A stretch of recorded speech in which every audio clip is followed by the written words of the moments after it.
Hey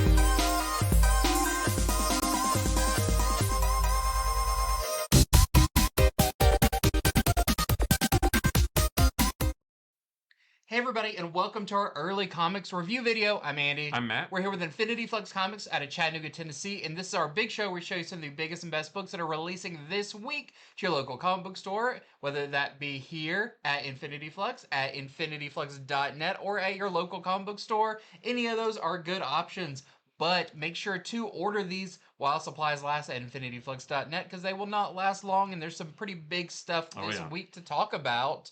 But yeah, we're here to give you a better idea about some of those big key books that are coming in, why we like them, and why we want to talk about them.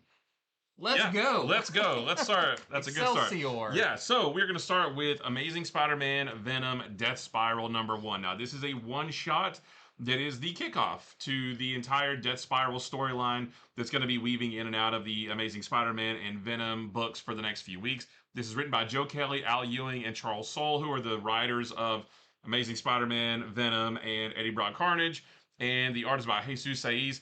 And this issue is more or less broken up into 3 different segments, and each of those segments follows Spider-Man, Venom, and Carnage and it kind of continues on from each of those characters' respective series, where Peter is trying to get his life back in order after being out in space for a while.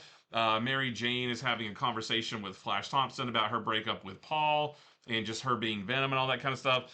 And then Eddie Brock is back in New York because he's wanting to talk to Dylan, or really he's trying to track down the Venom symbiote more than anything because he's trying to warn them about what's coming. So none of the 3 main characters in this story interact with each other in this issue, and there's no action at all. This is more putting the pieces in place for the story to come. But another element of this book is that at the bottom of every single page, there's like a little like a sliver of a panel on the bottom of every page, and there are different news reports of these random people being killed in horrific ways, and it seems unrelated. They seem completely unrelated, but there is a connection that you'll notice as you get further into the book, which I don't quite know how that's going to play into the story yet. I'm sure it will be addressed at some point, but that is another part of this as well, because it's on every single page. There's somebody different just like getting taken out in just horrific ways. And it did take me a little while, because I guess I was kind of breezing through those as you do with news reports and comics. Yeah. And it was about halfway through the issue I started to see what the trend was. Yeah. Like, okay, now I get it. Yeah, I started going back and was looking at the others. I was like, oh yeah, there's that. Yeah, so there is a reason why they're there, and then at the end, I don't know, I wouldn't say you know why, but you do see how those are connected maybe to the bigger story. Yeah, you see the pattern. And yeah, it doesn't even really explain like who your big villain is, Torment. Yeah. He's mentioned. We get a little bit of idea, like we do see him a little bit. Yeah. I think this is his first appearance because I don't think he's popped up anywhere else. I know he hasn't been in Amazing Spider-Man or Venom. Yeah. I dropped off of Carnage, but I don't think he was in that either. So I think this is his first appearance because we've never seen him before anywhere else.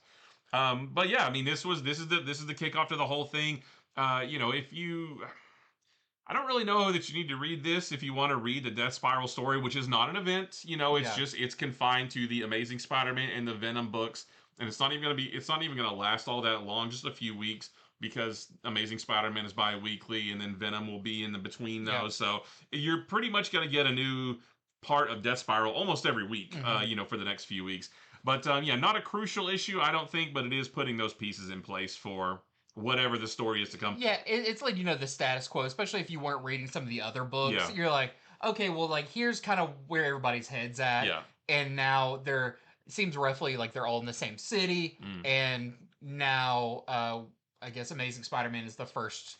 Next week, the next part of it. Yeah. We'll see it really kick off. Yeah, I am, looking forward to this story. It's cool having Spider-Man and Venom and Carnage in a story together, because it has been years since those 3. I guess since maybe King and Black, or maybe the Absolute Carnage story, which were right around the same time. So I guess what was that, 2018? So I guess it's been about like 8 years since these characters have been together in a story. So I'm looking forward to it, and I hope it ends up being pretty good. Yep.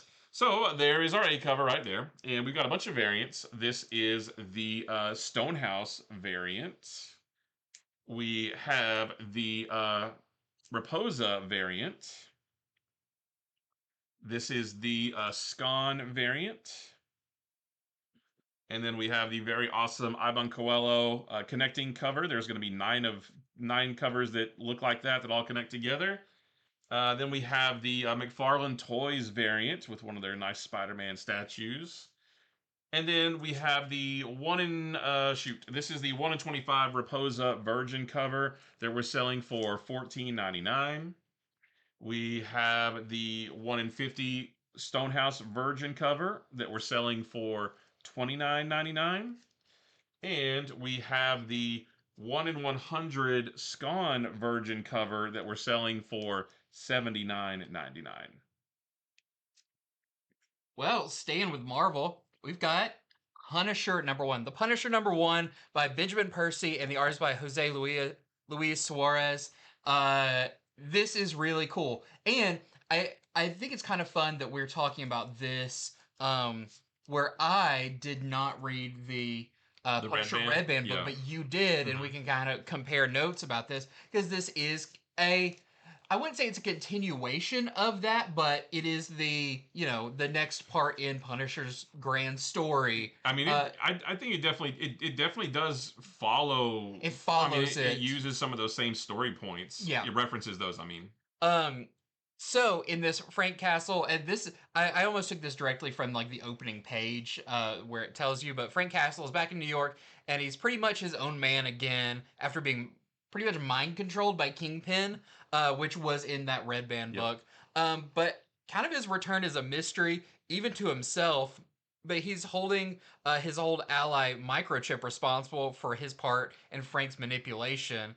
And I didn't really know how much of this, like how much of Punisher he knew about himself going into this, but you kind of figure it out as you go along.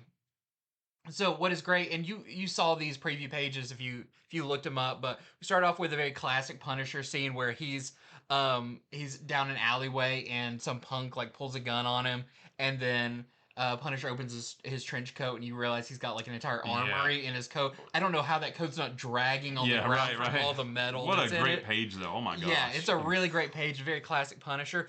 But after the guy gets spooked and run off, something different happens. Frank Castle passes out, and this kind of leads to a series of events that see Punisher on these missions that are, he's got a police radio that's telling him all these crimes that are going on, and he is systematically taking them out the way Punisher does, no matter how big or how small. But I like the caption, the narration says it's almost like an impulse. Like it's not like he's like mindfully like, oh, this is next or whatever. He hears a thing, he goes and does it. It's like they say like a nerve blasting off. It's just a response to this. So even though he's not being mind controlled, he's still more Punisher than Frank Castle at this point. He's still got all his skills and all of that, but he's more of a weapon. But he does know something's a little off, and that's why he's keeping Microchip, and he's trying to get from him what really happened.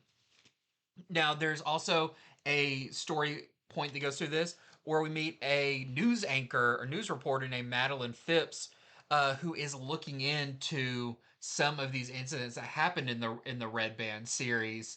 You just need to know that they were, Punisher related events, and she's trying to track down. She's like, oh, Punisher's back in the city, but her, head of the office or whatever is like, a Punisher is no big deal now. We've got people who can fly and shoot beams and do all this. Like, who cares about like a lowly street guy? But she's a little more interested in something like that. And the other big thing in this is we meet up with Tombstone, who is a big part of the Red Band series, but he is in prison now. But he gets a visitor by someone, and it does not end well for Tombstone. But, it's kind of setting the stage of this is Punisher kind of trying to reclaim his identity, his all the little pieces of his mind that have been shattered, and get back to where he was. And what's interesting is he still doesn't know how he got back from where was he at the end of the Jason Aaron? Hell. Like, Was or it no, it was a Weird World. Weird World? Yeah, he still doesn't know, and we still don't know how he got back from that. I mean, the Red Band miniseries had us believe that Kingpin had something to do with it, but we don't know. I Yeah. mean, so that he's still trying to figure out that mystery too. Yeah, so this was a really fun issue, especially like there is some action. It's not nonstop action, but it's all very interesting. But you do get a nice kind of collage of him going on these different missions, and just when you see who he goes up against and how and all of that is really fun.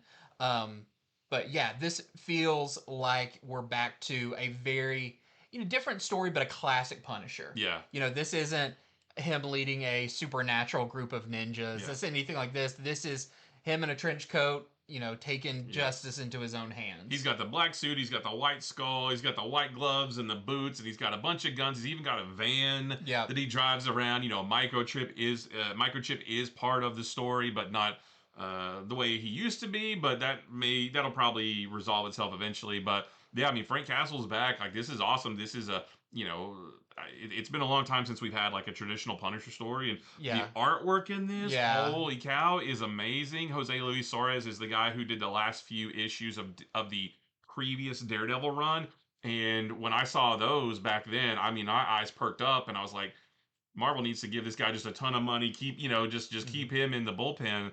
And so now he's on this book. So Punisher hasn't looked this good, like art-wise, in a really, really long time. The artwork in the Red Band series was good too, but this is just like a whole other level. So this is, I mean, Punisher. He looks intimidating. Yeah. He's big and muscular. Oh my gosh, it's awesome. Yeah, this is another one, star on Marvel's, good boy sheet, along with Iron Man right now, like getting characters back to a very kind of familiar. They're not to square one, but they feel like the characters. Yeah, Captain America, Iron Man, now Punisher, Fantastic Four. I'm hopeful about that. Daredevil will be the same way in April. So yeah. Yeah, this is another great one to add to that. So we've got our A cover here. We also have this really nice John Tyler Christopher kind of black negative space variant. Yep. We have a Marvel Rivals variant with kind of your classic look Punisher in the game. We've got an Alex Maleev cover. We've got an Anadito Hell's Kitchen cover with Mary Jane. What if she was the protector of Hell's Kitchen? Or maybe it's Black Widow with a Spider-Man shirt. It could be. We don't know. We have a logo variant. I think this is actually more for the show. This is like the show version of the skull. We have this really nice foil Ryan Stegman cover. I think it's spot foil. Yeah, and that one is, I think, $11.99, right? Yeah, these are a little bit more.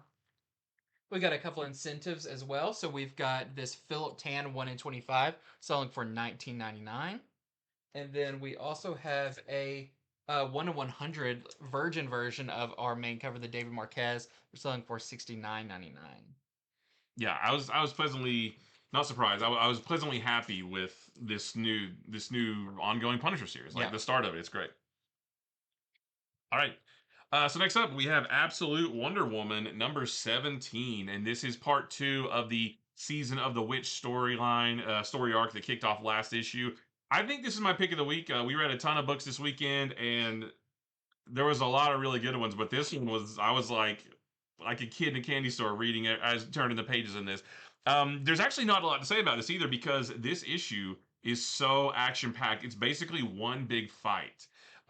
Where we have Wonder Woman taking on the Suicide Squad that we met at the end of the last issue, with Giganta and Zatanna, Cheetah, Ara was the fish person. So she's taking them on. But most of her, most of the issue is spent with her fighting them, but most of her attention is on Giganta, because she is the one who's proving to be the biggest threat. There's a little bit of something with Wonder Woman and Zatanna near the beginning of the issue. It kind of goes to explain a little bit more of why Zatanna's this way in the Yeah. absolute universe, and you know, it kind of leads to like we could see her pop up again Yes. Oh, for at sure. any Yeah, point. absolutely. But yeah, so Zatanna, she's in this, and like I said, there is a little bit of a sequence between with her and Wonder Woman, but most of the issue is Giganta and Cheetah probably is in there a little bit too, but. It's this big knockdown, drag out fight, like something you would see in Absolute Batman, and that's what Scott Snyder told us on a retailer call. Is that this was a couple months ago? He said that you're used to this big bombastic action with Absolute Batman. Well, now with this issue, it's Wonder Woman's turn, and when you see it, you'll understand. Wonder Woman is she has to use some magic to be able to stand toe to toe with Giganta and try to be able to hold her own and sort of match what Giganta is doing. And yeah, I mean the whole thing is just a big fight. It's there's rubble and there's buildings getting smashed, and Wonder Woman's trying to get her out of the city to a more to a place where there's not as many civilians and that kind of thing. And it's just awesome. Like it is so exciting, and Diana has some feats in this. Like she does some crazy feats, which is She really has a cool. bag of tricks. She has a bag of tricks. That's right. That's a good way to put it. So yeah, I mean that's pretty much it. But this is a really probably the most action-packed issue of this series so far. Maybe my favorite issue of the series, which I think I said that with the annual a couple weeks ago. But if it maybe feels, and this is not a bad thing, maybe the most like traditional superhero, because Right. you do have kind of two super people fighting. More of like a slugfest than how she had to fight the Tetracide Yeah. or anything in the maze. This feels a little bit more like not street level in that way, but maybe a little less mythology and a little bit more DC superhero. Right. But it's cool to see this version of Wonder Woman's version of that. Yeah. And then of course near the end there's a couple shocking moments as well, which made me really want the next issue. So can't say enough good things about this. Definitely do not miss this issue. Yeah, this has the last like 2 pages that I'm really interested to see the next issue for some explanation about what we see. Yeah, definitely. So that's our A cover right there, and there's a couple variants we have. This is the Derek Chew variant. Chew on that. And then the one that I pre-ordered, this is the Riley Rossmo variant. I really like that one. Yeah. Well, next up, I have one that I think is going to be big this week. This is Murder Drones #1 from Oni Press. This is written by Wyatt Kennedy and the art is by Joe Ming-Jiang. And lettered by our really good friends at Comic Craft with Tyler and Richard. But this comes with a lot of things to say about it. So first, this was originally released as a Kickstarter a few months ago, a hugely successful Kickstarter. And I'll only say it once. I'll just get out of the way that yes, I worked on that Kickstarter. I did 2 covers for that. They're not included here. They're not going to be included anywhere unless you got the 2 tiers that those are involved in, which were very pricey, and I don't even have them. Yeah, but you have the original art. Yeah, saved on my iPad. Yeah. Yeah. Woo. Yeah, I can decrease the layers. Be like, look, I've got a sketch cover version of it. There you go. But you sell prints of those. All that being said, I know how much work went into this, and working with Glitch, the company that owns Murder Drones and all that, was a lot of fun. So just getting to see a little bit behind the scenes and be part of this was really cool. But this is, if you don't know Murder Drones, is a hugely popular YouTube animated show, like CG animated show. I believe Glitch is based in Australia, if I'm not mistaken. If you've seen like Digital Circus, that's also one of their properties. If you go into any Hot Topic right now, you will see a lot of Murder Drone stuff. This is kind of the really popular show, like ages like 14 and up style thing. So if you've never heard of it, ask someone a little bit younger than you and they've probably heard of it. It's crazy because, with you say it's huge. I had never heard of it until you were working on the cover. You showed me the cover. I was like, what's Murder Drones, Yeah. And apparently it's this humongous thing, and I've never not heard it, not seen anything, not heard anything, like nothing. This is new to me. Yeah, I had kind of promoted that I worked on it at a con that we were both at, and that was like the #1 thing people wanted to come up and talk to me about was Murder Drones. Yeah. And it was like a certain age demographic that really like spoke to them, and so I think that's really, really cool. That's why I expect to see a lot of new faces coming into the store this week once they learn this is out, because there's really no other media for this. other than, you can get like plushes and like blind boxes and stuff, but no other representation of the narrative of the show than this. So that's why I think this is going to be really big. Like when we were at I think it was a convention here last year, I thought I was getting punked because people kept coming up and talking about murder drones, and I'm like, come on, guys, this isn't a real thing. You pre-planned this. Yeah. You're messing with me because I've just never heard this, and you guys are talking about it like it's the biggest thing ever. Yeah.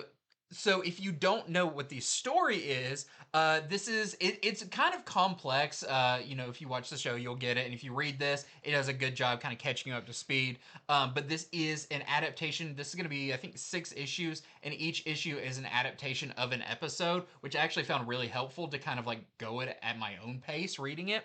But after humanity is gone, they basically wiped themselves out. It's kind of like a eternal winter on the Earth. What's left over is worker drones, which were, just like they took the place of people working in big, warehouses and construction and all of that. After the people are gone, that's what remains, and they keep working. They keep, but now they're kind of building their own society. But they were never intended to last forever. And that's where things called disassembly drones came into place. And they're kind of these like angels of death that come and just rip apart these worker drones. And so this struggle of the worker drones kind of in hiding, looking out for those. They've kind of got their safe haven that they can stay in, but they know that these things are out there, and the body count is piling up for all of the worker drones. And we follow our main character right here. This is Uzi, and she's kind of a angsty teenager drone.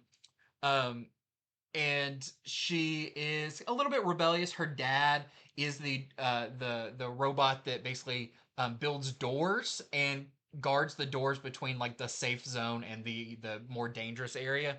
But she really kind of wants to fight back against these murder drones, and so she's built this rail gun.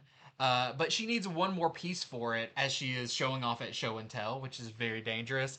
And so that one piece she can get from out in the no go area. But when she gets out there, she accidentally runs into a murder drone. This one right here. But his like eye sensors are kind of messed up, and he can't really see her. So he thinks she's another murder drone. Okay. Another disassembly drone. And they're going to, and she can reluctantly stay with him, but he's got some friends coming, and when they see her, maybe it won't be so good. So you've got all your favorite characters in here: Uzi and N and V, and all the characters that are in the first episode are in here. The art is great. The colors are really rich, as you can see on the cover here.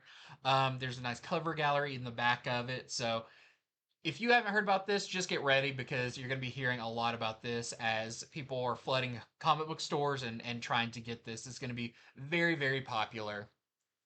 So here is your A cover. This A cover is by Zono. We also have a couple of variants. This is your Mi Jiang cover, so that is your interior artist. This is the Crooked Glasses variant. We have a blank sketch variant, which I got some of these because I'm going to sketch at them at conventions and stuff. Come see me in Chicago. You think you can draw a murder drone? I could probably work it out. Yeah. I've got a whole file on my thing of different samples and angles and all that. We have some incentives. We got a 1 in 10 cover of the Mi Jiang cover. We're selling for $9.99. We've got a 1 in 20 cover by Crooked Glasses that we are selling for $19.99. And then a big one is the 1 in 50 cover G. This is by Martin, and we're selling this one for $59.99. I'll have to check that out, because I don't know. I still think it's not even a real thing. It's just everybody's playing a prank on me. All right, so next up is New History of the DC Universe, the Dakota Incident.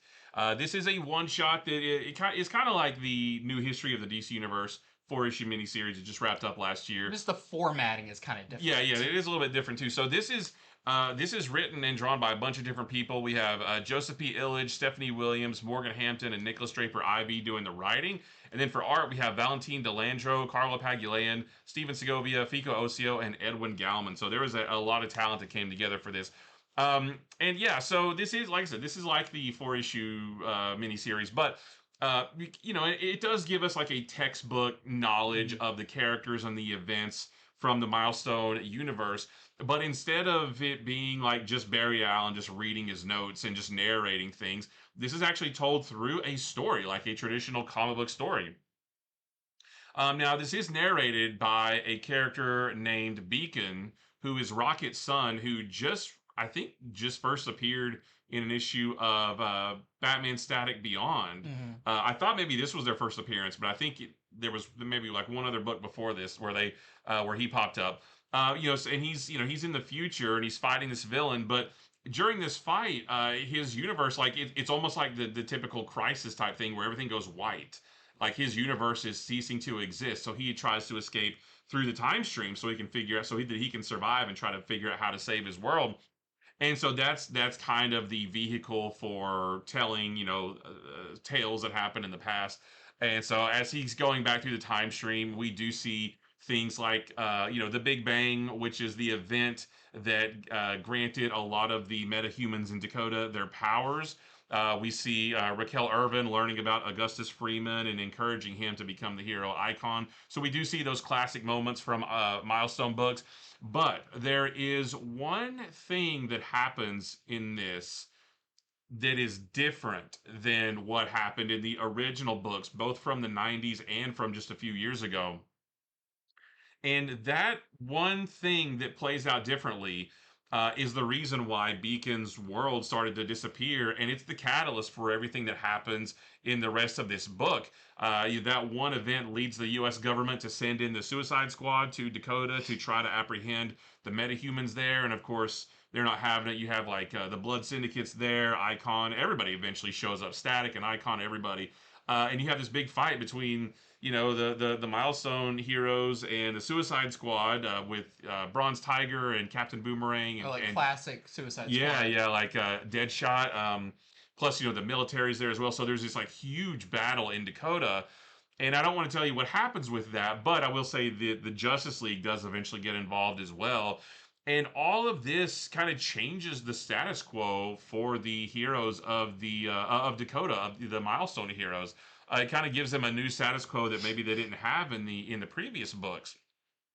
So I thought this was really cool. I didn't read the Milestone books in the 90s, and I haven't really read that many of the newer ones either. So I don't really have a deep connection with the Milestone characters or their backstories or anything like that. But I'm glad I read this because this made me go read some of those books, and I really like these characters. But it's very new reader friendly, and this is set up in a way to where it could be the launch pad for a new wave of Milestone books if DC decides to go in that direction. And it's set up and structured in a way to where if a new reader then comes along and says, "Hey, where do I start with?" Let's say like a year from now or 2 years from now, there's a new slate of Milestone books, and a new reader says, "Where do I start with these?" You could actually just point to this issue because this is like I said, this is sort of the catalyst for this new status quo. And this also gives you all the major things you need to know about who Icon is and who Hardware is and why, they're in this situation and all that kind of stuff. Like it kind of reminded me of how Hoxpox, House of X Powers of 10, was a line in the sand. Like, this is the beginning of a new era for X-Men. And if you want to read the Krakoan era, start with Hoxpox, right? Like, that's the start of everything. And that's kind of like how this is this is the start of everything for what could be a new era for Milestone. So, I really enjoyed this quite a bit. Like I said, I went back and read some of the older books and really liked that, so I'm going to keep going with those. And I do hope that DC releases a new wave of Milestone books because, I want to see, I want to see more of these characters, but I want to see, there's more of this story in this book to tell, and I want to see where the story goes next. So, really cool. I enjoyed this one a lot, so highly recommend it. It's just a one-shot, but hopefully it will result in some new books down the line. So there's your A cover right there. We have this nice Dennis Cowan, Dan Jurgens, Klaus Janson, and Francesco Sagala cover with Icon and Superman.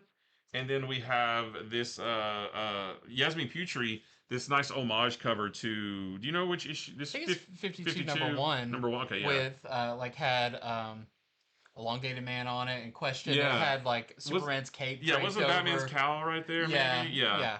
Nice homage there. Yeah, I really like this one a lot. Well, next up I have another really cool new one. This is Predator Bloodshed number one. This is by Jordan Morris and the art is by Ruia Erie Coleman and Roland Boshi. And this is a lot of the Predator stuff previously was kind of connected. Benjamin Percy was writing a lot of it, and it kind of all followed like a character through different time and different scenarios. This is a brand new one, so you can jump on this one fresh. This is set in 2035, and fighters from across the globe assemble to compete in a tournament that's totally off the grid. Totally a setup for like a fighting game. Yeah. It's a Street Fighter or it's a Mortal Kombat. It's, there's an island. Even it's kind of like a jungly island that these different fighters from different walks of life and different, this one was like an MMA fighter and this one was military. And, you got your whole cast of characters here for a fighting game. And they are coming here to compete for riches and all of that, but it's also very dangerous, deadly. People have died in previous years of this, and it's all for like these wealthy billionaires who watch it through like a one-way glass for their amusement. A little bit like Squid Game there. But we follow a character named Kai Daniels, who is a former fighter, semi-retired, but he learned that he had a baby with a woman as she shows up and says, I want you to help take care of this. And turns out he's a really good father, but some of his previous sponsors and all of that have dropped off, and he's low on money. His kid gets sick, and he really has no other option than this kind of invitation that comes in for this, if you win this, you would win all this money. He can help his kid. So he's a very, he's like, I like him in this because a lot of the fighters are like, oh, we fight all day and we party all night. Right. He's like, I'm sitting in a booth at this restaurant drinking a tea, and I got to go to bed early. It's very realistic because he said, in my earlier days, I'd be partying with them and I'd be in the ring the next day, but I'm older and I have a kid now, and I'm like, yes, that's very relatable. Yeah, so he's really cool. He's a cool character. He runs into some familiar faces while he's there of people that he's fought in the past in his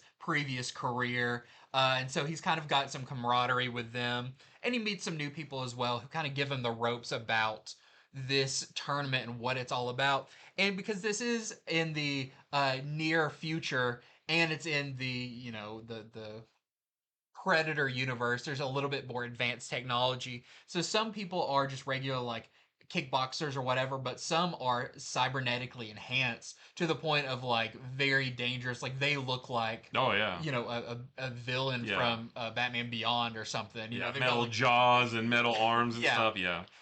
So a lot of the fighters are like, man, like how are we going to compete against these? But the tournament commences and it's going well. There's matches and all of that. Now, they do say that it can be dangerous because you're not allowed weapons in there. But if you sneak them in, they're not going to stop you. So a lot of people have died because of this. But during this entire thing, there's somebody watching from the shadows or more like they're cloaked on a tree branch watching these fights occur. Maybe trying to figure out who is the strongest among them, because that might be who they want to fight. So for most of this book, it doesn't feel like a Predator book. Right. It just feels like kind of a new version of a Street Fighter or Mortal Kombat or Virtua Fighter or whatever. Or also kind of like Final Boss right now from Image, kind of like that. Yeah, it feels like that. But you get these brief glimpses of, the thermal vision or a cloaked figure watching. But, that's soon going to change as the Predator shows up. Now, who decides to fight him? Who decides to hide and run? All of that. It's about to get crazy. But this is mostly a setup issue, but not in a bad way. I thought the setup for this, I was so invested in this, like, one story that when I got to the Predator part, I was like, oh, yeah, this is a Predator book. But the main part of it was really, really good. So I'm very excited to see where this goes. I think that the second issue is where things are going to get crazy. I think. This definitely leaves off on a, like, a moment of like, and here we go. Yeah. But it was great. Highly recommend this one. Predator Bloodshed #1, and we've got this amazing. I love this Dan Panosian Oh yeah, variant. that's great. So cool. All right. So next up, we have the next book in DC's new wave of Vertigo books. This is The Peril of the Brutal Dark, and Ezra Cain Mystery #1. This is written by Chris Condon. The art is by Jacob Phillips. That's your team from that Texas Blood. Yeah. And the Infield Gang Massacre. Yeah, yeah. It feels, aesthetically, it feels very familiar, but also a little bit different too. So this is set in New York City in 1941, and it's centered around a man named Ezra Cain, who used to be a cop, and he has a background in archaeology as well, but now he is a private investigator. So he's hired by the local museum to try to track down a Greek artifact that they had that went missing a couple days prior. It's called the Anvil of Hephaestus. And Ezra Cain has a bit of a archaeology background, so he's familiar with this artifact. But what's weird is the museum actually got in several pieces over the last few years, Greek artifacts, and they were going to open this big new Greek exhibit. But this artifact was the only thing that went missing. Everything else was untouched. So Ezra Cain's going to have to try to figure out what happened with that. In the meantime, he also takes a separate case as a favor to one of his old cop buddies to look into the disappearance of his cop buddy's neighbor's husband, because he also went missing a couple days prior as well. So, on the outset, it's like, okay, I gotta find this artifact, and I gotta find this missing person. And so as the issue goes along, you get a sense that maybe these two cases are related to each other. So this issue is mostly a setup issue introducing us to Ezra Cain. It kind of opens up, well, it actually opens up like back in 1917 with the discovery of the anvil in the first place. It does feel like the opening of like Indiana Jones. Exactly, yes. Where it's like this, where they find the relic and it's being moved and all of that. Yeah, it's like they find the thing, and the lead the lead guy's like, nobody touch this, box this up. We got to get this out of here. Page turn. Now it's 1941 all of a sudden, right? So we see a little bit of that. In the first few pages, we see Ezra Cain basically wrapping up another case that he took on. This is kind of introduces us to this character and what he's like and that kind of thing. I went ahead. We have a preview copy of the second issue as well. Have you read that one yet? The second one yet. I went ahead and read that one too, and it delves even further into the mystery. It gives us more information about the Anvil of Hephaestus and why it would be bad if it fell into the wrong hands. So it looks like maybe the story is going to get a little bit darker as well. But this was really cool. It's a mystery. He's a private eye in the 40s. This could be like a black and white. She walked into my office and her, she had legs up to her neck, that kind of thing. So it could be like a kind of story like that where he's trying to find this artifact and also a person, and are those things related? How there's also this very almost like a cult that that's going to be part of this as well. So a lot of things going on in here, but a really cool mystery that I'm looking forward to. I love stories set back in the 30s and 40s against the backdrop of World War II, and this is definitely that. So very cool story that I look forward to reading more of. So that's our A cover right there, and we've got some variants here. We have this Tula Lotte variant. This is the Hayden Sherman variant right there. This is that's a Sean Phillips cover right there. That actually does play a little bit of a part. You'll see in this and in the next issue too. This is the Alvaro Martinez Bueno connecting cover that connects with like the other Vertigo books. And then this is the Virgin Foil version of the A cover. It's really nice. Yeah, it also has that fun, like, is there something supernatural going on? Yeah. Or is it just some people believe there's supernatural Right. stuff, but it's not? Even the opening of that, first you think one way and then you see another one. I thought that part was really fun because it is also a little Indiana Jones in that way of like, well, this is just a relic, or is there more to it? It's Indiana Jones because like Indiana Jones is a professor, who has a background, who teaches archaeology, and he's also an adventurer. And Ezra Cain is a private eye who has a background in archaeology and is an adventurer, right? So Yeah. it does feel very Indiana Jones. Well, next up, I have another big one. This is Absolute Martian Manhunter number 9. And this is probably one of my favorite issues in a while. So we've kind of started off on our new storyline, but even still, this is it sounds funny to say, almost like a slice of life book, Kind of. but for John Jones and his crazy life. So in the previous one, we saw that him and the Martian are taking some time apart. They're on a break. And because John Jones is basically like, all I ever do is see you or hear you, and it's like kind of warping the way he sees reality. That's really coming into conflict with his wife and his time with his family. So he thinks being apart, he can maybe regain some of that. So they're going to start going to family therapy. And the Martian, initially in the previous issue, was just having fun, skipping around the town, checking out things going on, all of that, but got captured by somebody, some group or some person. We still don't know a whole lot about who they are or what they're doing or how they even can see or know. That's what I was wondering. Is he physically there on an operating table? I thought he was more just like a mental thing. Yeah, and that does play a little bit into this, where even like it's so unreliable. Right. So that part of it is the Martian's basically strapped down like in your classic like Martian we got this found footage of them doing a Martian dissection, but they make it clear in this it's a vivisection because he's still alive. Right. But when you open up the Martian in this, what you find, some pretty crazy stuff. And that's kind of all in the backdrop of also like the board game Operation. Yes. Which it kind of plays a point through this entire thing. So that's where the Martian is. Now, John Jones, on the other hand, didn't go alone for very long, because I guess the gap that left in his mind has now been filled by a new character we saw at the end of the previous one called Despair the Zero.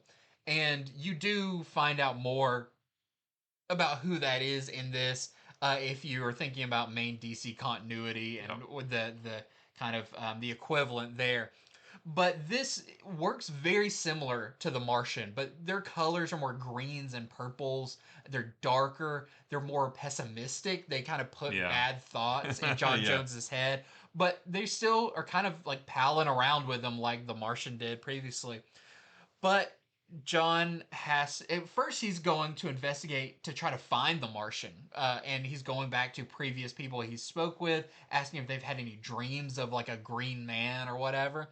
But pretty soon he has to attend a family therapy session. But it gets crazier and crazier as this Despair the Zero in his head has more and more influence over him and the book. Like the colors change. There's green slime that starts oozing from panels. And, it's kind of the same with a lot of these issues. But what happens at the end, I don't know what is actually happening, if that's really happening, because there's a lot of changes of location without any transition. There's, things go from being pretty straightforward to very weird and trippy. So, but it's a really cool issue, especially with this new foe, I guess, kind of brought in here. That kind of almost represents some kind of like a depression or despair in John Jones and what that's doing to him. I thought this was really fun. I think this visually is really cool because it's similar but different, especially with the color palette. Yeah. It's not the Martian's colors. It's this new color palette that's kind of tainted it. But I'm very excited to see what happens, especially with the Martian too. Where is he? What's going on here? Who are these people? Yeah, that's the big mystery for me, is just what is going on with him. Yeah, so another great issue. It's the last issue is 12. Is 12 the final issue? It is funny because like Dennis Camp's been talking about that lately, because it's ending soon, and he said DC was very very keen to do more. He said, but at the same time, DC also offered him and artist Rodriguez. Yeah, Rodriguez, another book. Yeah, and he said it's something we couldn't turn down, but we also wouldn't have been able to do both at the same time. Yeah, so we decided to end it. But yeah, so it's that good kind of ending where it is planned. I mean, this was supposed to end issues ago with issue Yeah. number 6, so it got extended, and I'm really glad it did because I think the second story arc has been really, really cool. So we've got our A cover here. We've also got this Bergara variant. We've got a really nice Dan Hip variant. Yeah, those are fun. And we have, I think this is Deladera. Yeah, this is the Deladera cover. And now I just really want to see them reunited. I know. I miss the old team. I do kind of like his new companion though. Like he's kind of fun. I kind of like him. All right, so next up we have Iron Man #2. This is the new Joshua Williamson, Carmen Carnero run of Iron Man. And this is continues the great start to this new series of Iron Man. So in this one, the issue starts with this really cool action sequence with Iron Man and Captain America fighting Dread Knight and his Dread Squires. And even the art's a little bit different. Yeah. It's the coloring and stuff is that kind of classic look. Yeah, like it's super classic. Iron Man and Captain America fighting a classic Iron Man villain. It's great. But it also adds a little bit to what we saw at the end of last issue, where Captain America and some other heroes were like, we have to stop Tony Stark. Because in this one, we see that Cap is actually kind of worried about Tony, and he after their little team up, he radios the other heroes and says, we really need to keep an eye on him. Now, the question that still remains is why? We still don't know why yet. We get a little bit of a hint, but not kind of, I don't know. We don't know what, but we see maybe how that could be bad if some kind of information or something gets out. Well, Cap isn't the only one worried about Tony, though. Pepper Potts and May, Melinda May, they're worried as well because Tony has been hitting all of the known AIM bases really hard, looking for the young, geniuses that were kidnapped by AIM last issue. He's going around to every AIM base he knows, just barreling in there trying to find these kids, and he cannot find them. And he is not asking for help. He thinks that this is his responsibility to take on. He feels like it's his fault that these kids were taken, and he feels like it's his responsibility to find them, and that's making him a little bit more distant, maybe a little bit careless. He travels to Madripoor because he thinks that there's somebody there who has information about where Madame Mask and AIM might be, but it doesn't go as smoothly as he might hope, and that's where I'll leave off right there. But yeah, really cool issue, action packed. It just feels like classic Iron Man. You've got Iron Man, you've got AIM and Madame Mask and Captain America. There's another character that's in this that feels very classic Iron Man. So this is the Iron Man book I've been wanting for a long time. It has the trope I really like in that opening thing of where Captain America and Iron Man are so good at what they do, they're just having a regular conversation while fighting these villains, and the villains are like, hey, pay attention to us. Right. Like we got something big we want to do, and they're like, anyways, we're back to our conversation. Tony gets a call while they're fighting, and Cap's like, Tony, really? You're doing this now? That kind of thing. So yeah, really fun. I'm really enjoying this new run of Iron Man. So there's our A cover there, and we got some nice variants. This is the Scotty Young connecting variant. This is the David Nakayama variant. We have this nice classic Eric Larson cover. We have the Ryan Stegman, which is kind of like the opposite, the heads to the tails, the yin to the yang of his A cover there. This is the 1 in 25 ACO variant that we're selling for $14.99. And we have the 1 in 50 David Nakayama Virgin cover that we're selling for $29.99. Well, next up, I've got Superman number 35. Now, this one is big because this is the final part, the final tie-in to DCKO for Superman, which has been kind of one of the more important ones of the tie-ins. We've got Superboy Prime, the Robot Superman, which I've been reading World's Finest, going back and reading trades of World's Finest. Those Robot Supermen are in a lot of that. Yeah. They're just kind of in the background. And I was like, oh, that's cool that like these seeds were planted for a long time. Along with Lois Lane, they have, or at least the Robot Superman has some information they need to get to Time Trapper. But of course the Legion of Darkseid is there to try and stop the three from being able to get to him, or they're fighting Time Trapper and all of that. But we, through these issues, have not known what is the thing that the robot Superman has that basically they say can turn the tide of the KO fight, which I've always thought was interesting because not a whole lot can like reach them. Right. Like what could really get to them? It says they're like in the center of the earth. They in are, all yeah, this, yeah. and like so what information could change things? I'll say we do find out what that is in here, and I do think it's going to play a pretty significant part in next week's issue of DCKO number 5. Which is the last It's one. the last Yeah. issue. It will most likely turn the tide of the fight. Now, um, this is a really fun issue. You get some great action. You get Saturn Girl from the Legion of Darkseid going into Lois Lane's mind, but maybe Lois has a little something in store for her that, might hamper Saturn Girl's relationship with Darkseid. Yeah. I thought that was really cool. Yeah, I love that whole sequence with Lois and Saturn Girl. I love how Joshua Williamson writes Lois.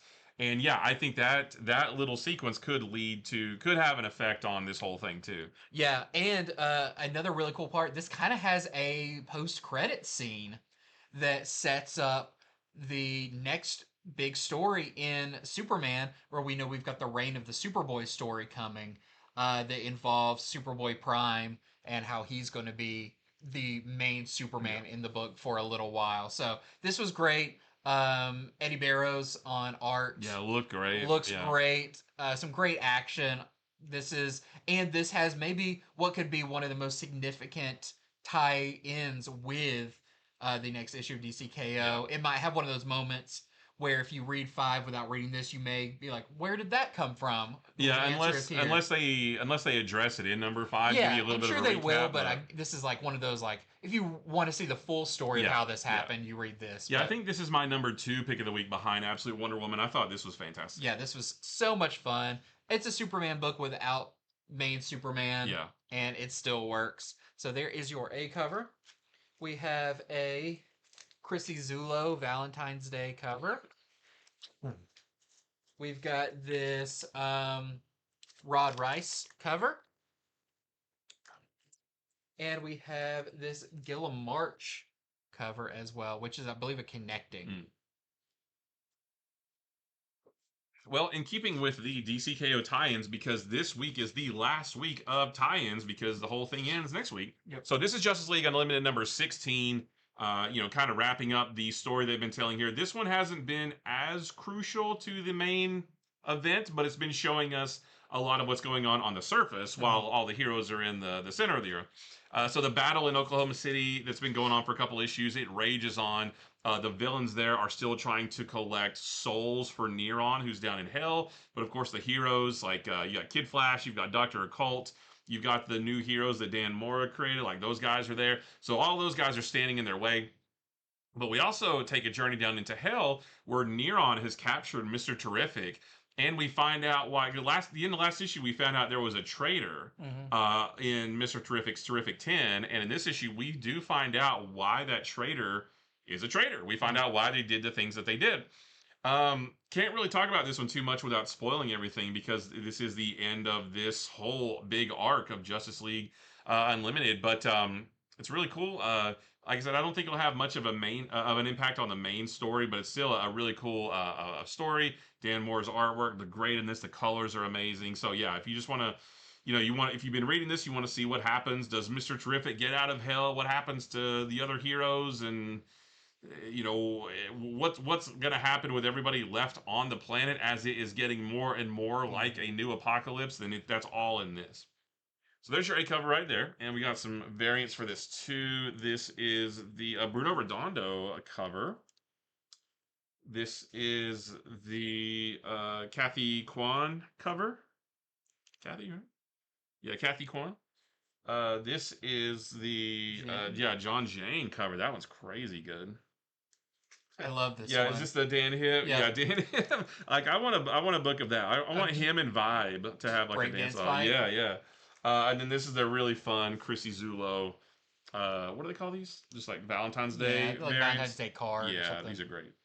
it also, we've lost a lot of characters in that book for the kind of time displaced heroes or whatever. There's a great kind of like nod to all of them on one page, and I'm like, I want that as a poster. Yes, that's absolutely. really cool. So next up, we have our last part of the KO tie-ins. This is Flash number 30. And this one's been really fun. Again, this has not had a huge impact on the main KO story, other than we've got to stop Bart Allen from running back in time and screwing up everything. Right. Multiple times we have to stop him from doing that. Yeah.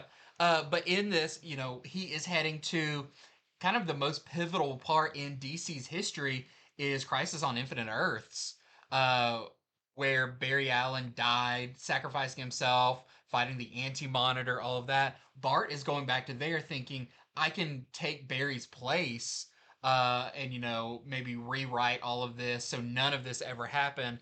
Wally is chasing after him, trying to stop him because they know this has to happen. Like, they kind of talk about like the cycle of us. Like, we die and are reborn, and the Earth and the multiverse. Like, it gets kind of into this, what the crisis events are. But it'd be bad if Bart died because he is kind of the source of the Speed Force. He's kind of the well that it comes from, and if he sacrifices himself, it could wipe out it for everything, thus being replaced with Darkseid's what does he call it? The Omega Speed. Omega Speed Force.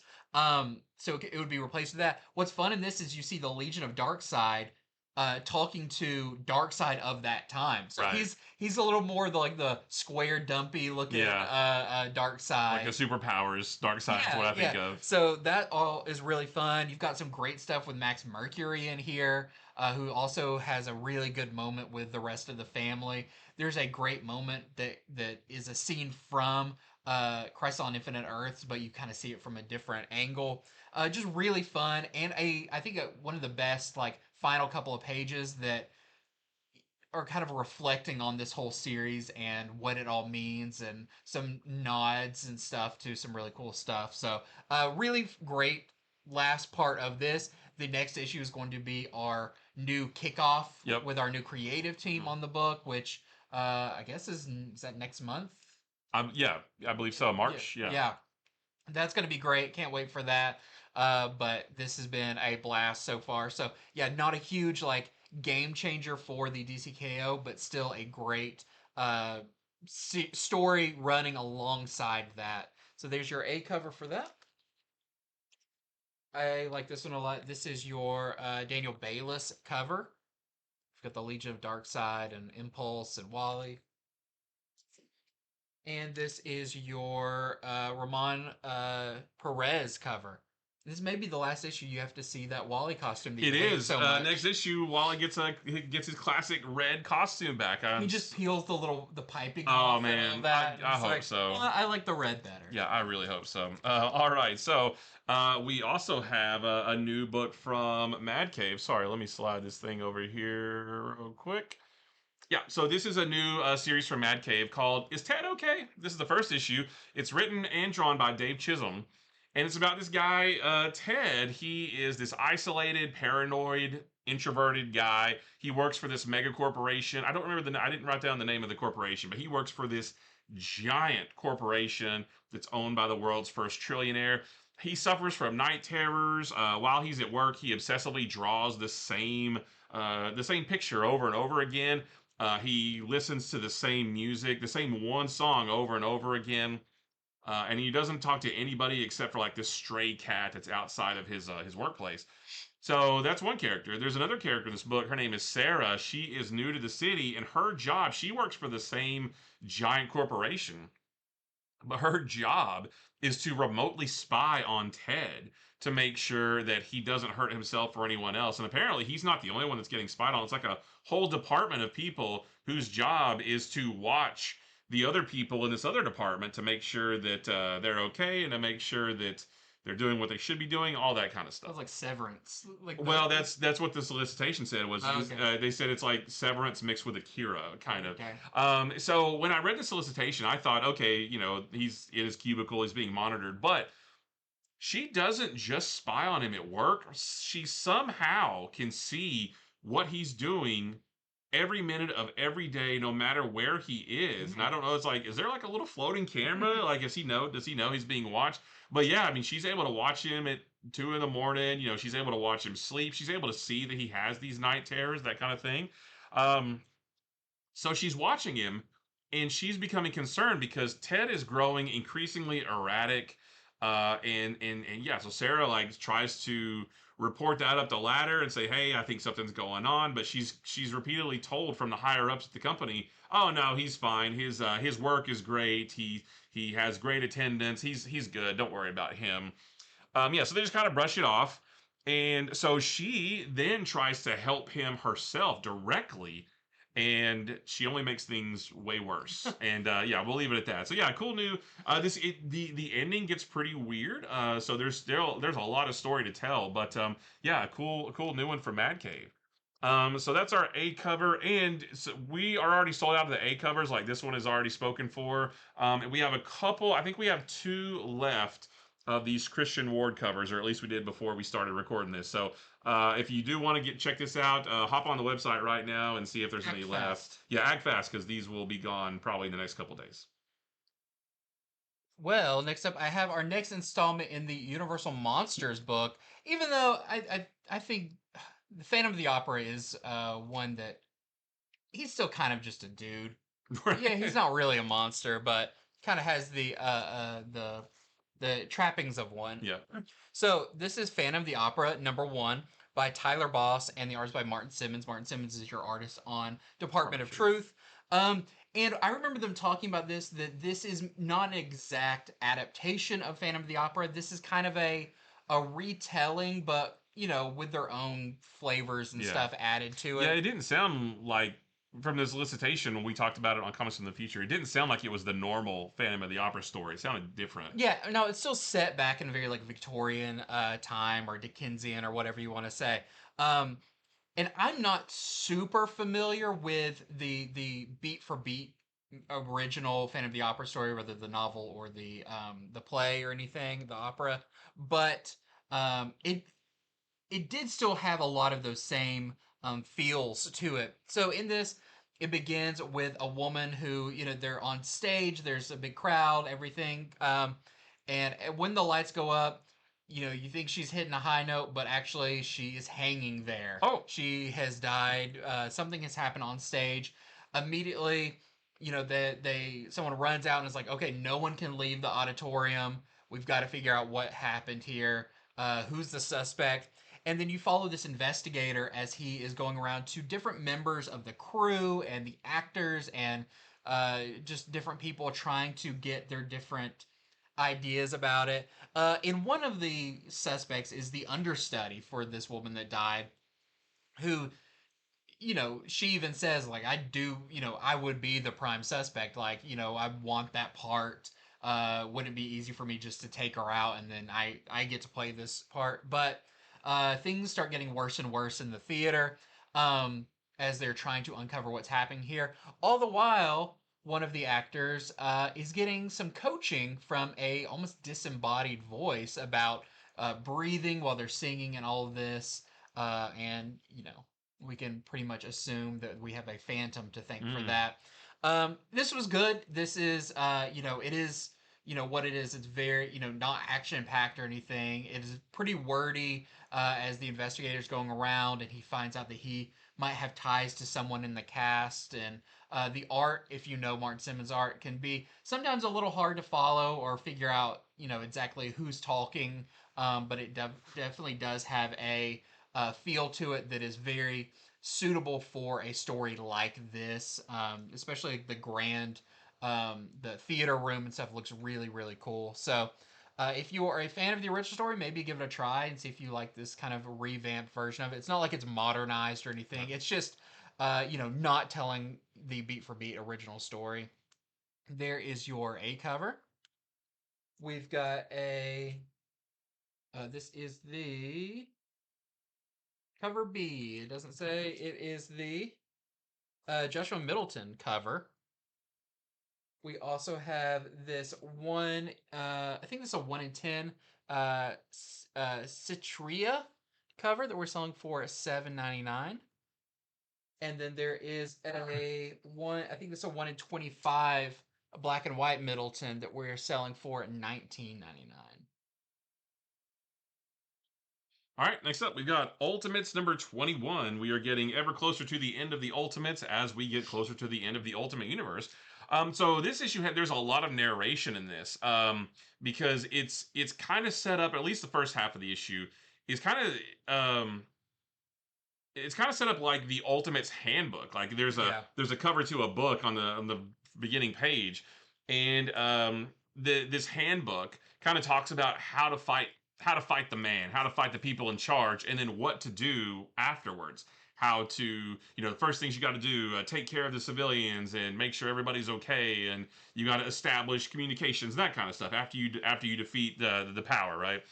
So that's sort of the backdrop of this whole issue.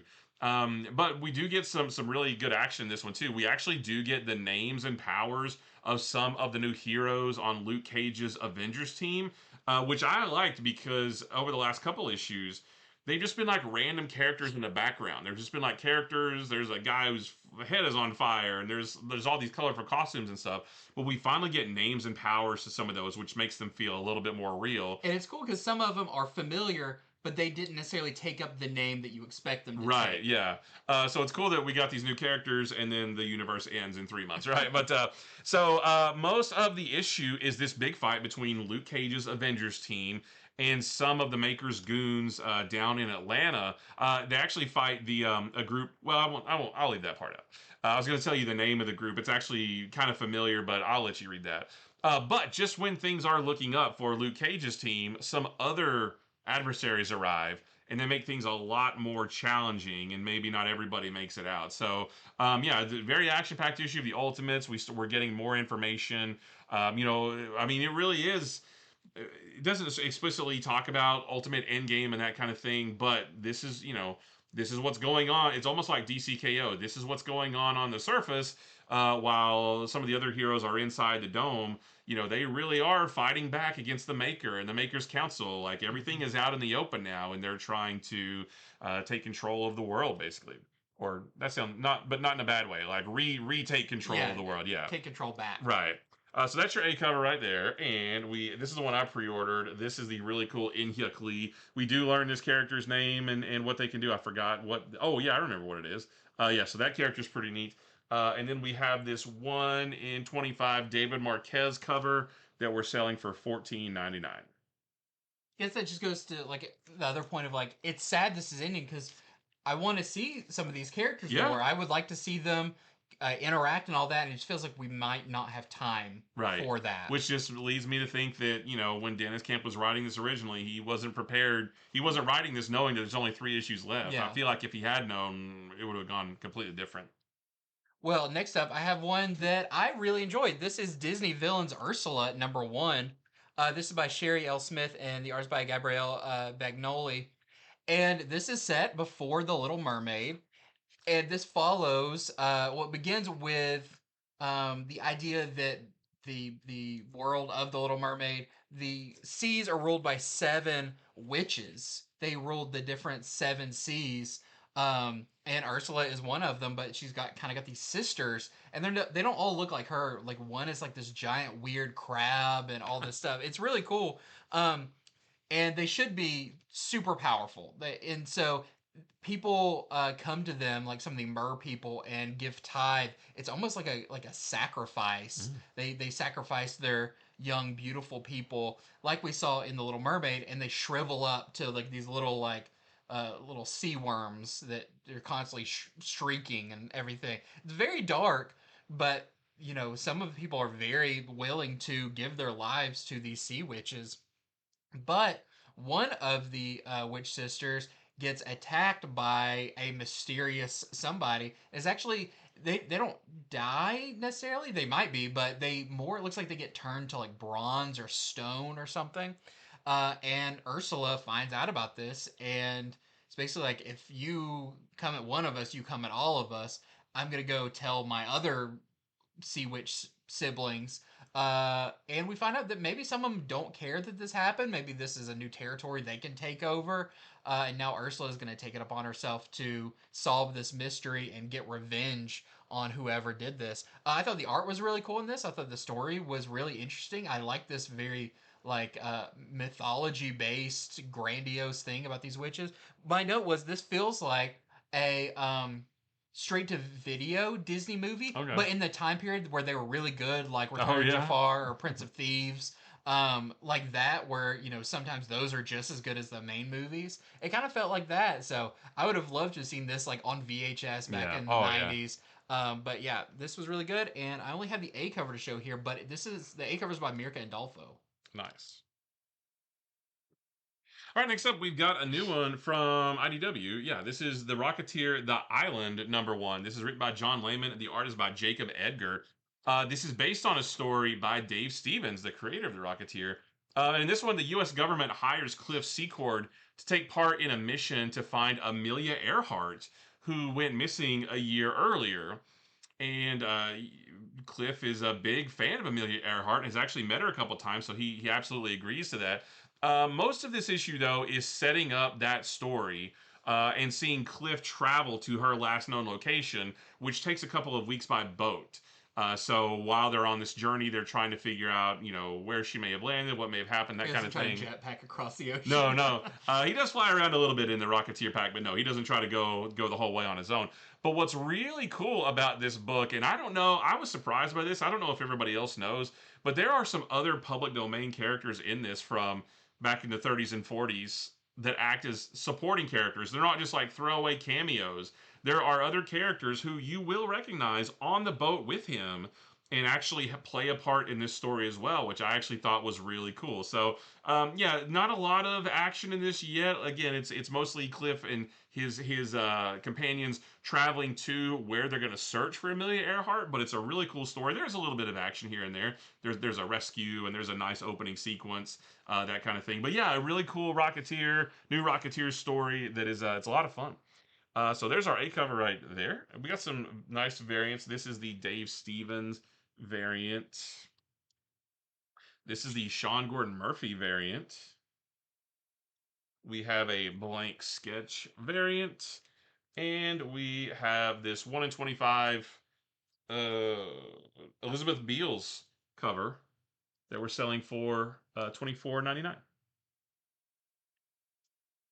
Well, next up, I have our issue 2 of Rogue, this miniseries following Rogue, trying to uncover. She's having these nightmares about something in her past that she can't remember during her, well, maybe her time, but from the time of the Brotherhood of Evil Mutants. We saw in the first one that she was looking out of the eyes of Sabretooth, so maybe this has to do with her gaining people's powers and all of that. And since this is bothering her so much, she went to see her mother Mystique and Destiny. And of course, Mystique is very cryptic about this and tells her a little bit about what happened on that day where she saw something terrible happen to this guy at looked like at her hands or at Sabretooth's hands. But Mystique won't reveal everything about that time and this weird Project Pegasus that they were at or they're working for. It's all still very vague. This upsets Rogue quite a bit. So she goes to look for someone else who was present in those visions. And now she can't go find Sabretooth because Sabretooth is dead right now. But Constrictor is not, which I thought was really cool. Like, you don't really see, like, Constrictor with X-Men characters, all of that. He's not a mutant, is he? I don't think so. Yeah, I don't think he's more of like an Iron Man villain, or I forget exactly who he's paired up with, but no, he's almost more like a Scorpion or something. Like he's in the suit with the tech. Yeah. But she is going to find Constrictor, but along the way, she starts having kind of this happen. Parts of her, I guess, because of Mystique's powers, even though she's like, I didn't touch Mystique. Start changing into some recognizable characters. You know, she gets like Nightcrawler's hands or whatever, and sometimes fully transforms into them, which also stops her ability to fly. She crashes into a building, and of course, this building is full of anti-mutant thugs, and she's gonna have to deal with them. So this was a fun issue. I'm not sure what the bigger story is, other than her trying to find out this kind of missing moment from her past. Mhm. But I'm not sure how that relates to her now and why she's so haunted by it.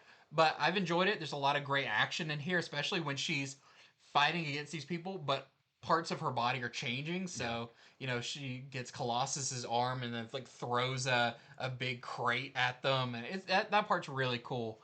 But yeah, a good issue, or second issue of this Rogue miniseries. That's your A cover. We have this Yasmin Putri variant, and we have this Ferrari variant, or Ferrari, and this I think is a 1 in 25. Yeah, 1 in 25. We're selling for $24.99. All right, so to kind of sort of go along with that, we have Psylocke Ninja #2. There's a new, there was a trifecta of new X-Men books that they released at the same time. So I don't have a lot to say about this issue because it really is one big fight. The first half of the issue is Psylocke taking on the Chase, who she started fighting last issue, and literally every page is just them fighting each other.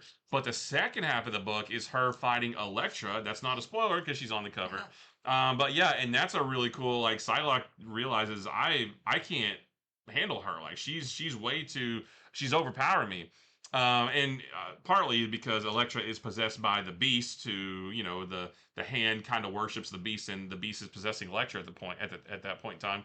I won't tell you who wins, but their fight is not over. I think this miniseries mostly is Psylocke and Elektra kind of going at each other. At least we know they'll be doing that next issue as well. But yeah, super duper action packed. And I like this version of Psylocke. I like seeing her be kind of a ninja and taking on a lot of martial arts guys and stuff. So this was fun. So that's our A cover there. We have this a Swaby cover. And then this is the In-Hyuk Lee cover, which is very representative of what happens in the issue. And completing our trifecta, Yeah. we've got Inglorious X-Force #2. And of course, this followed Cable. He went to the future to try and stop then being sworn in President Kamala Khan from being the first mutant human, or Mutant President? Is that what you're president, yeah. But he knew that she was going to get assassinated, and he tried to stop it. It didn't work. He got thrown back in the past, lost a bunch of his memories. Only thing that he knew was on his arm he had names listed, and then at the bottom of it, underneath it said "one of us," and so he doesn't know if that means one of them is actually the killer. But he's decided to put together this team of X-Force made up of those names to kind of keep an eye on them, especially like Kamala, and to try to figure out who is this who's going to try and assassinate her in the future. In this one, though, they kind of just go on a mission. They go up against some agents of Wand, which was the magic arm of Shield, but had run afoul of some bad magic and had basically become like these zombies and dark wizards and that kind of thing. And so they go up against them, and it's full of action. This is pretty fun. It doesn't really further the main story too much, but you do get some fun action with. It actually does eliminate one suspect. Okay, yeah. Because he's thinking it might be Archangel, Helverine, Boom Boom. But one of those is cleared, I guess. Yeah. Exonerated, I suppose. And I wonder if that's going to be kind of how this is. Yeah. Where each issue, we're trying to limit now to who is the final suspect. Right. But yeah, it was fun. Another good X book in the fold. So there is your A cover. We've got this Caselli variant. I like Boom Boom in this a lot. Yeah, she's really she's fun. fun. We have this Ian Churchill variant where Cable is reading Dungeons of Doom #1. Not a very good place to read that as you're jumping through flames. Good book though. Yeah. And we have this Yang cover with Domino, who talks to a squirrel. Yeah, I like Domino in this. All right, so we also got Infernal Hulk #4. I'm having a great time with this series, but this one is a little bit hard to explain. The cover is very representative of what happens in this issue. So the Hulk has been trapped in the Hulkscape ever since the end of the previous run. I think I haven't read all the way through the end of the previous run, but the Hulk is trapped in the Hulkscape. But in this issue, he learns that he's not alone there, which he's like, "This is my space, you know, my not my space, but this is my space. What are you doing here?" And then the person he sees actually shows him a bunch of other people there as well. And so yeah, it's and like I said, a lot of it is like this right here. The artwork by Nick Klein is insane. I love the way he draws Hulk, very big and stout.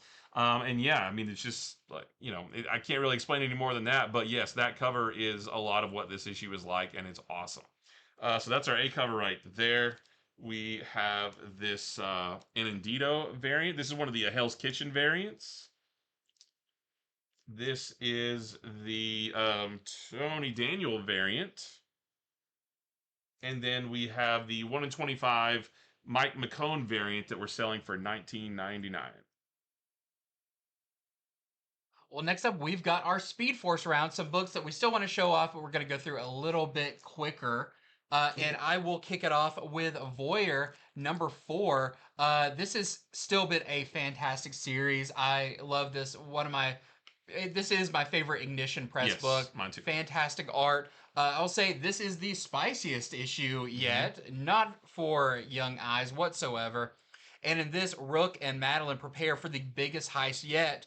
They're going to try and steal from the entire resort they're at all at once. Yep. And that's going to take place in the next issue. But yeah, David Baldion's art in this is so good. Just really, really fun issue. Yeah. Well, I talked about Infernal Hulk, but we also have Hulk Smash Everything, number 3. This is bonkers in the best way possible. Hulk spends half the issue smashing a black hole, and then it gets even crazier after that. And there's a lot of sciencey stuff about the cause and effect of what he's doing and that kind of thing. It's bonkers. It's super duper fun. Highly recommended. Fun Hulk book. And see what happens when Hulk gets spaghettified. Right. Going through a black hole. Next up, I have Capes issue number 4. This continues to be a really fun, remastered version of the original Capes as we get closer to our new story in issue 7.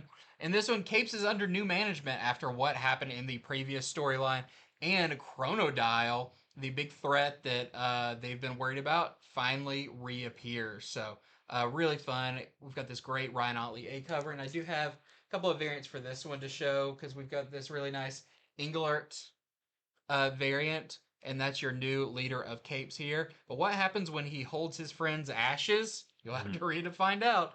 And then we also have this 1 in 10 Corey Walker cover that we were selling for $7.99.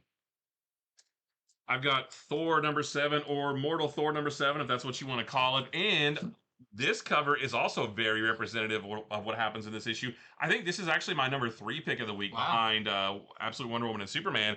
Mr. Hyde steals a taxi, and he tries to run over Sigurd's neighbor, Chris, as a way to sort of get back at him. But Sigurd is the one who gets hit by the taxi instead. And then most of the issue is what you see on the cover there. It is very action-packed. It is awesome. It's so much fun. Like, I've been having a blast with this series. And last for me, just quickly want to mention that Tomb Raider Sacred Artifacts number 2 came out. I did not get to read this in depth as much as I wanted to, but I really like the first issue. So if you're a Tomb Raider fan, don't miss out on issue number 2. And then last for me is the last issue of this series. This is Spider-Man and Wolverine number 10. It's the final showdown between Spider-Man, Wolverine, and Arachnix, and another player gets involved as well.